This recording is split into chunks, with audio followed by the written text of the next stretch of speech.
Thank you, Madam Chair. I am very grateful for this honor to be able to participate in this important gathering.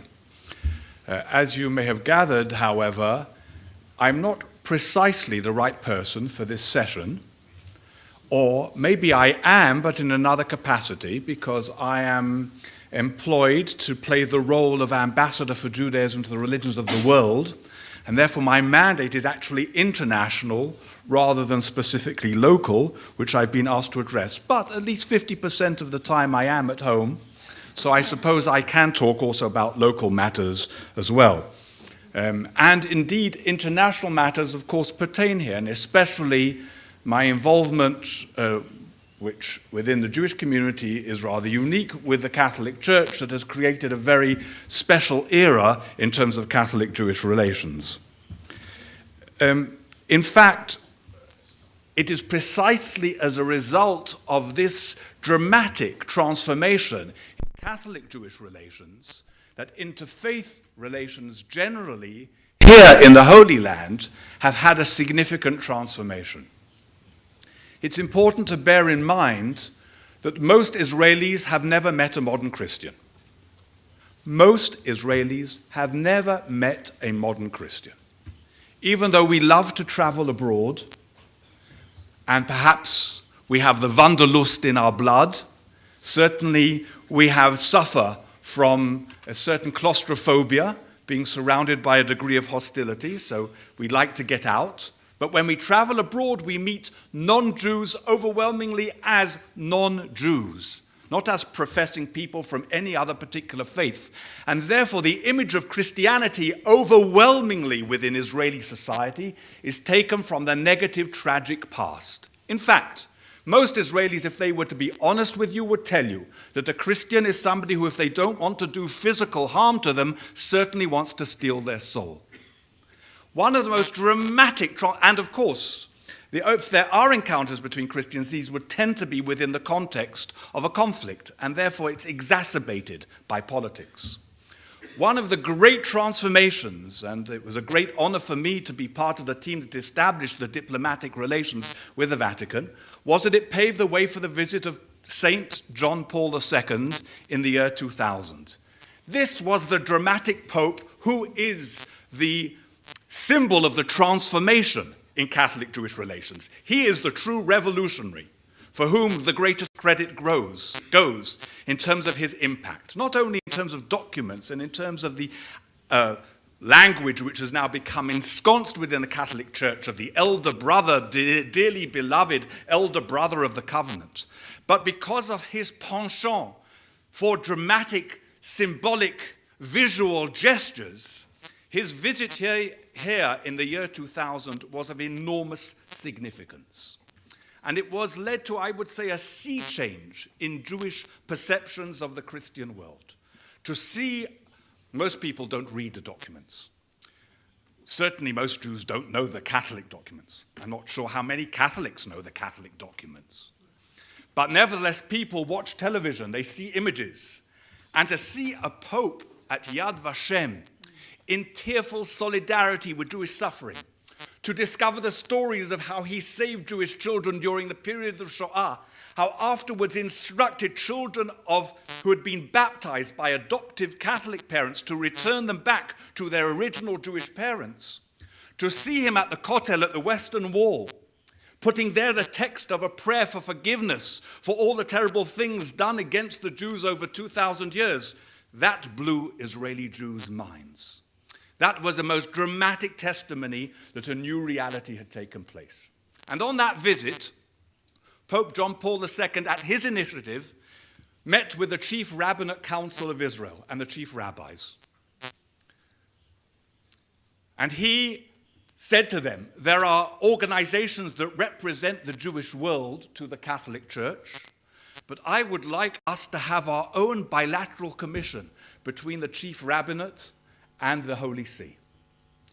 Now, I'm an Orthodox rabbi, but I would describe myself as a modern Orthodox rabbi. I would say most of my colleagues within the religious establishment in Israel are pre-modern Orthodox.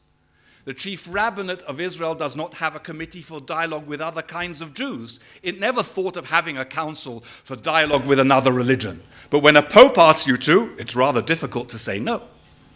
So I am the beneficiary of other people's absence and ignorance. They needed an Orthodox rabbi who at least knows what the difference is between a Catholic and a Protestant, if not between the sons of light and the sons of darkness.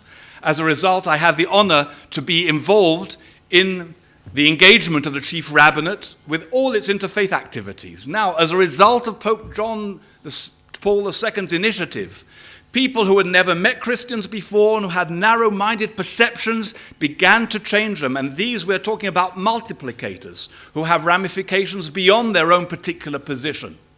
In addition, this led to the establishment of a council, which Archbishop Pizzaballa is an integral, critical part of, which is called the Council of the Religious Institutions of the Holy Land. This is the first time ever that there is a council for cooperation, collaboration, and communication between the Christian leadership of the Holy Land, the Palestinian Muslim leadership of its Ministry of Waqf and Sharia courts, and the Chief Rabbinate of Israel.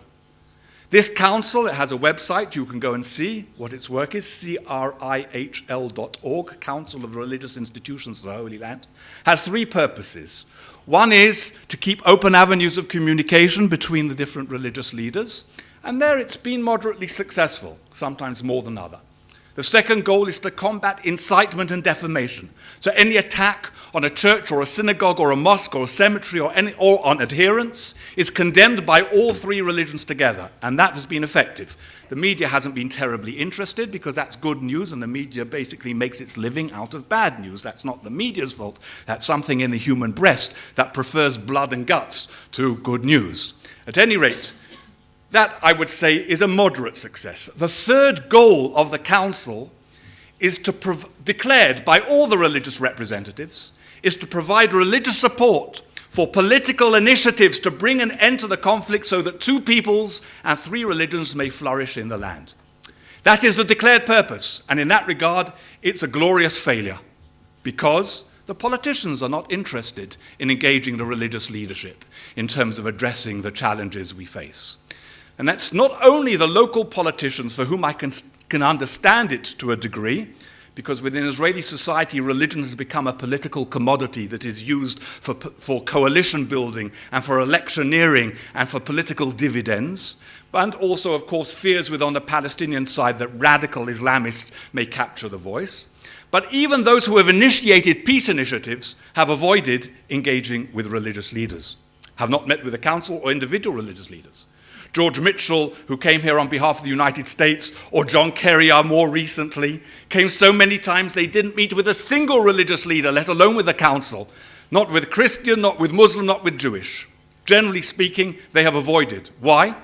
Because there is an understandable perception on the part of those diplomats and politicians that religion is part of the problem, therefore it is best avoided. But that is a fallacy. If you do not want religion to be part of the problem, you have to make it part of the solution. If you avoid it, you simply leave the podium open for exploitation by extremist elements. If you don't want extremist elements to capture the central voice, you need to make sure that you enlist effectively, constructively, those mainstream moderate voices. And this has not been done until very recently, when for the first time, and whatever you think of the present US administration, it's not relevant to the point I'm making. For the first time, a representative of the president, this was his emissary, Jason Greenblatt, met with the council, with the Christian heads, the Muslim representatives, the chief rabbis, and a few other rabbis, hosted by the consul general. Out of recognition, he said, that there is a religious dimension that is critical. So this is the essential point. There are those that think that religion can bring about an end to the conflict here, and that religion can bring about a political solution. Those that really think that are at best naive. Anybody who has a religious peace plan, who thinks religion can bring an end to the conflict, in my opinion, is living in cloud cuckoo land, not in total reality. But, as one of the bishops said at the meeting with Greenblatt, we cannot make peace, but peace will not succeed without us. And that is really important. Religion, not everybody here is religious. In fact, some people here are even anti-religious. But everybody's identity here is rooted in some religious heritage. It has to do with the intangibles. To avoid it is ultimately to court its problematic dimension. To engage it offers the opportunity for something constructive. So there are, I have 1 minute? 5. Oh, thank you, that's very generous. Okay, so I would say with regard, however, I wasn't asked to address this, though I think it's interesting. I was asked to address local interreligious and intercultural dialogue initiatives. Now, here we need to make it clear that in Israel, and to some extent in the region, but especially in Israel, we have 2 critical hurdles that make interreligious and intercultural dialogue very difficult. The problem is not just political, it is also social and educational. People here do not have contact with one another. Even within their own specific communities, they are separated. If you travel up in the Galilee, you will see Jewish towns, Arab towns. You will see a Muslim Arab village. You will see a Christian Arab village. You will see a Druze Arab village. Within Jewish towns, there will be an ultra-Orthodox, so-called Hasidic neighborhood, a modern Orthodox neighborhood, a secular neighborhood, all for very good reasons. Nobody is forcing them to be segregated. People want to live with those who are like them where they feel comfortable. Our educational system compounds that because our educational system is a local educational system. Therefore, if you live in South Jerusalem and you want your children to go to North Jerusalem school, you have to sell your house in South Jerusalem and move to North Jerusalem in order for your children to go to that school, which means the schools cater for the local neighborhoods. If the local neighborhoods are segregated, the schools by definition tend to be segregated in terms of what they are. Therefore, even within our society, people do not meet people different from them as a matter of course. The army plays an important role in this regard. Universities can play, but even then there are still elements who don't go to army, who don't go to universities, and therefore most people are not in. The Americans love to invent new words. I go to America often, so I discovered they have turned the word dialogue into a verb. So I could say our society is not dialogical. It's not a natural environment for dialogue. Therefore, there is an amazing paradox. This society is not naturally conducive for dialogue. But probably we have more organizations here working in intercultural dialogue and even in interreligious dialogue than anywhere else, numerically. How do we square this circle? Because there is a significant tiny percentile, if that, of the population that is deeply committed to this engagement. But to be deeply committed, you have to go out of your safety zone, you have to go out of your geographic context, and you have to make an effort. And therefore, that is not the norm. That is why leadership organizations that are only just emerging now are so significant. But we have an abundance of interreligious and intercultural organizations. Of course, here is the second problem. The second problem is that Israeli society is in a bit of a Kulturkampf. It's not precise to make it totally binary because there are many different segments in it. But there is enormous tension between what we may call forces of religious devotion and forces of secularization or of secular orientation. And within this context, you see a paradox even in the work we are talking about. Secular intercultural activities are generally speaking devoid of real religious representation. Interreligious engagement of any serious religious commitment are generally not comfortable for people of a more secular orientation. Therefore, there tends to be a disparity and even a gulf, and sometimes even a certain alienation from one group in relation to another. So I would like to give you many, many examples of each different category, but the chairlady has indicated that my time has run out, so you'll have to take it on my authority that there is a plethora of activity, and if you're interested to discover what that plethora of activity is, there are many that could give you plenty of responses, and I would be happy to be among them. Thank you.